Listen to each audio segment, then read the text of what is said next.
Today we will understand the poem The Road Not Taken.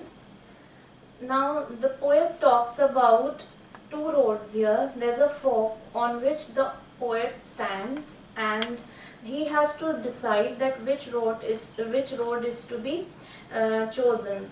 Now this road symbolizes and is a metaphor for choices, the choices that we make in life. So it's not just a road, but but a decision that will lead to so many other things in his future. This is how the entire poem tells us, and is a metaphor for the choices that we make in life. So the main theme of The Road Not Taken is that it is often impossible to see where a life-altering decision will lead. Thus, one should make their decisions swiftly and with confidence. It is normal to wonder what the outcome would have been if the road not taken, was the road chosen. But to contemplate this hypothetical deeply is folly, for it is impossible to say whether taking the other road would have been better or worse. All one can say is that it would have been different. So, the poet nowhere tells us, in fact, the poet leaves us with the question whether the poet is happy towards the end or is regretful. Because he is not making it clear in the poem that the choice he made, how did his future shape up after making that choice. So somewhere we understand that maybe he became very successful after making that choice, and somewhere we understand that he regrets making that choice. So he says that he was in the woods all alone, because generally otherwise also whenever you have to make choices you are all alone, because your choice is going to be your decision and you have to be accountable for it. So there can be no sharings over there.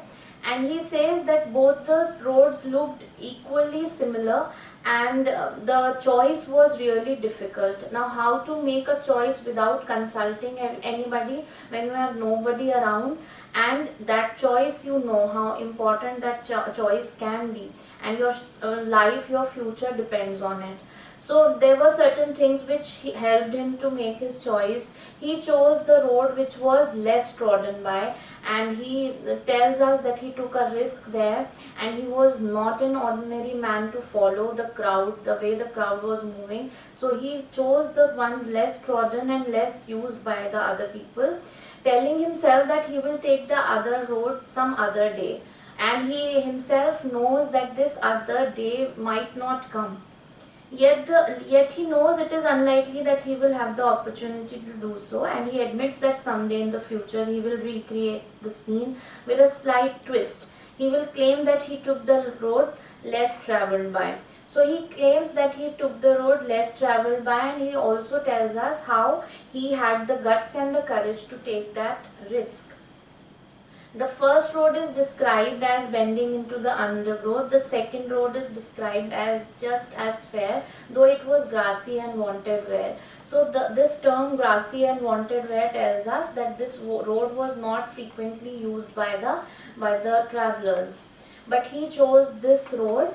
And then the central message is that in life we are often presented with choices. When making a choice, this I have already told you just now, that how choices shape your future. Now Robert Frost does not indicate whether the road he chose was the right one.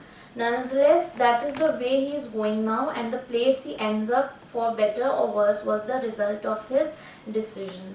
So in the end we are left with this hypothetical question whether he has made the right decision or not. But time and again we are reminded that the road itself symbolizes the journey of life, and the image of a road forking off into two parts symbolizes a choice. Thank you.